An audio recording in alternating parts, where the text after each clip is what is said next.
¿Sos consciente de que podés elegir qué hacer de tu vida? Hubo un tiempo que jóvenes como nosotros no tuvieron opción. Obligadamente debieron obedecer órdenes de desconocidos. Hoy nosotros no tenemos idea de lo que eso significa. ¿Qué expectativas tenés de tu adolescencia? Salir a bailar, compartir con amigos, planear tu futuro, estar con familia, estudiar. ¿Y qué pasa si todo eso cambia rotundamente por una situación inesperada? Bueno, aquellos jóvenes que no pudieron elegir te van a contar su experiencia.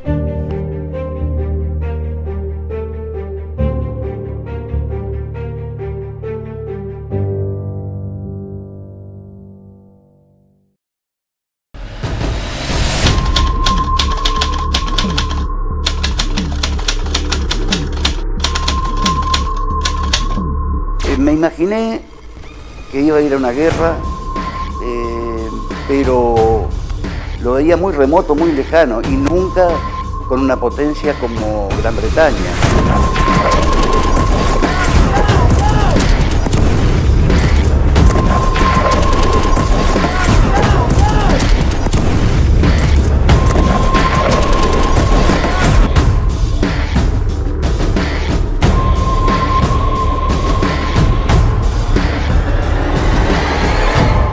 En 1982, Argentina se embarcaba en una experiencia que nos marcó a fuego. En pleno gobierno militar, el nombre de Malvinas volvía a sonar, y de repente nos encontramos en guerra con una de las potencias militares más fuertes del mundo. Casi sin pensarlo, militares y soldados tuvieron que alistarse para ir a las islas. Algunos de ellos, aunque no lo sepas, son tus vecinos y pueden vivir a la vuelta de tu casa. Hoy te traemos algunas de esas historias, la de nuestros héroes, que nos van a contar cómo fueron requeridos para combatir por la patria.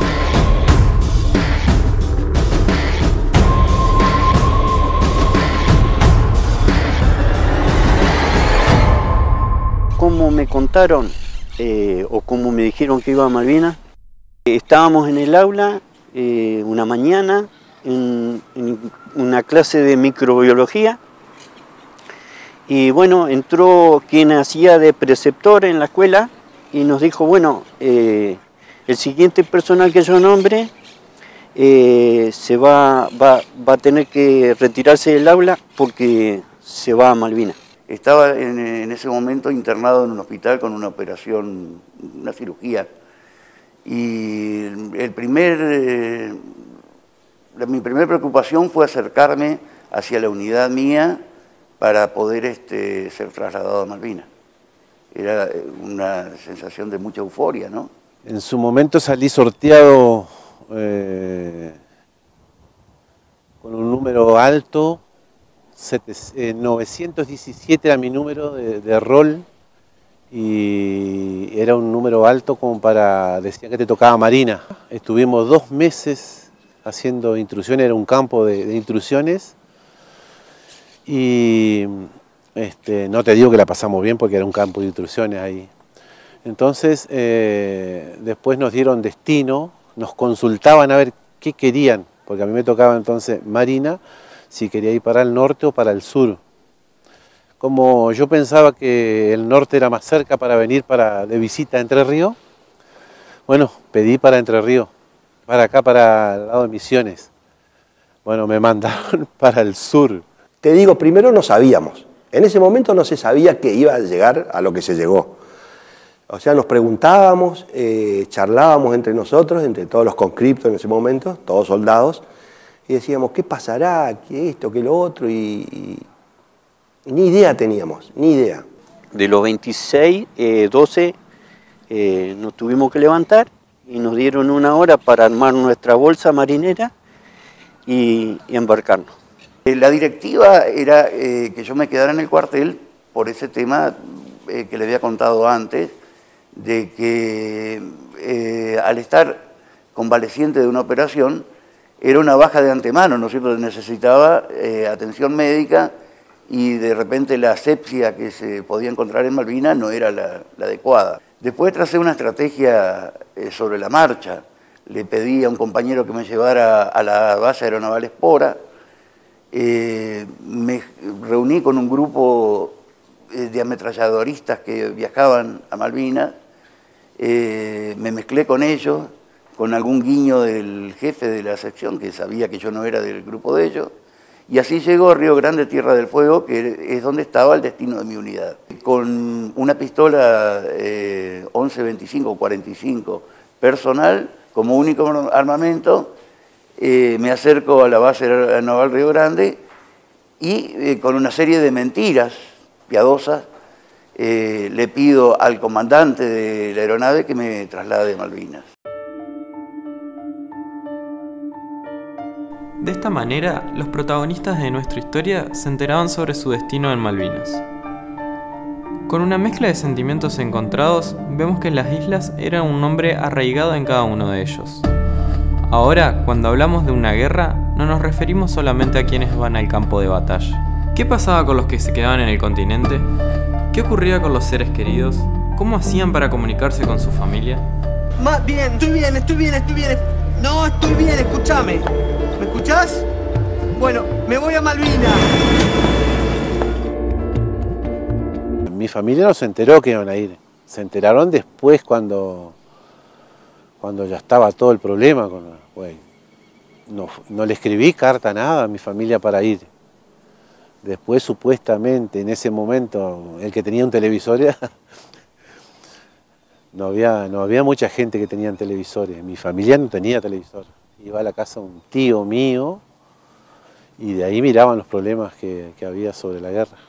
Bueno, fueron realmente sorprendidos por cómo fue sorprendido el pueblo argentino en el hecho de haber tomado las islas, pero no tuve una comunicación con ellos para saber fehacientemente cómo fue la reacción, porque yo ya estaba en Malvinas y lo que se vivió al regreso de Malvinas fue capítulo diferente en relación a quizás lo que fue la primera reacción de ellos cuando uno estaba allá, ¿no?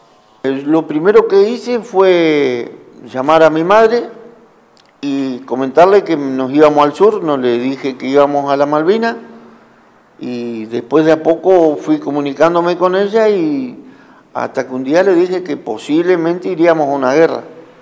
Y tal es así que se enteró cuando yo ya estaba en la guerra de que estábamos, o sea, cuando se enteró que yo estaba en Malvinas, cuando yo ya estaba en Malvinas.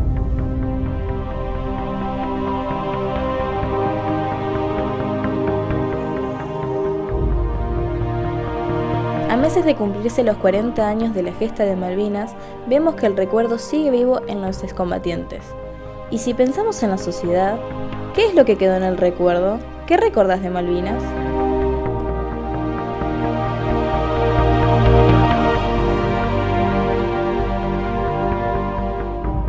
Bueno, ¿qué me acuerdo de Malvinas?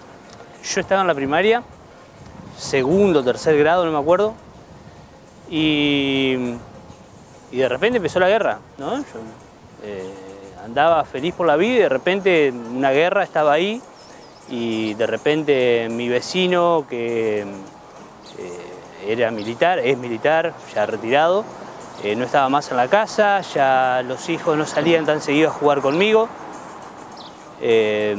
Y bueno, y empezó la guerra. En la secundaria vi muy poco, nada prácticamente de lo que es historia argentina. Y lo que sé, más o menos lo que cuentan, las noticias, lo que pasan y no mucho al respecto.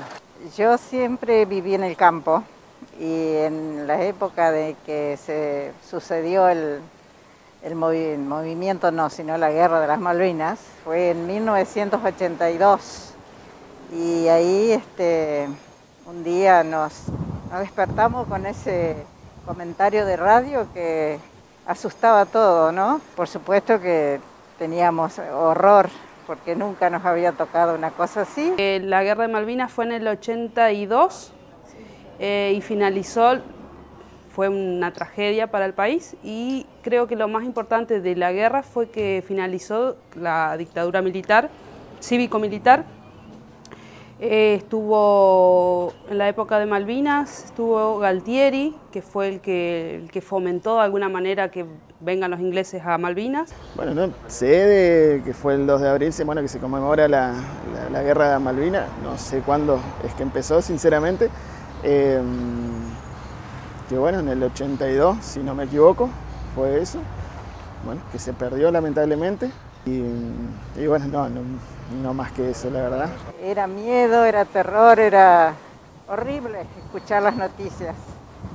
Y bueno, y así seguimos continuamente, escuchando qué pasaba día a día. Después también cuando comenzaron a solicitar medicamentos, abrigos, alimentos, todo el mundo se preparaba y ayudaba con lo que se podía. Siempre rezábamos para que pudiéramos obtener lo que queríamos, pero no fue así que pasó lo que pasó después de tantos meses de lucha. No tenía tele, así que seguíamos la noticia por la radio y de repente, bueno, iba todo bien y una semana fantástica, era euforia y le estamos ganando a los ingleses y todo eso y de repente, bueno, nos rendimos y no sé, yo tenía, ya te digo, 8 o 9 años y nos habíamos rendido a los ingleses una cosa que ya la estábamos ganando. Y bueno, y quedó esa sensación de derrota. No tenía idea de lo que había pasado, ¿no? Hoy te puedo decir cuántas cosas me faltaron entender en ese momento, pero ahí yo lo que me quedó es esa sensación de derrota, nada más. No entendía mucho más que eso.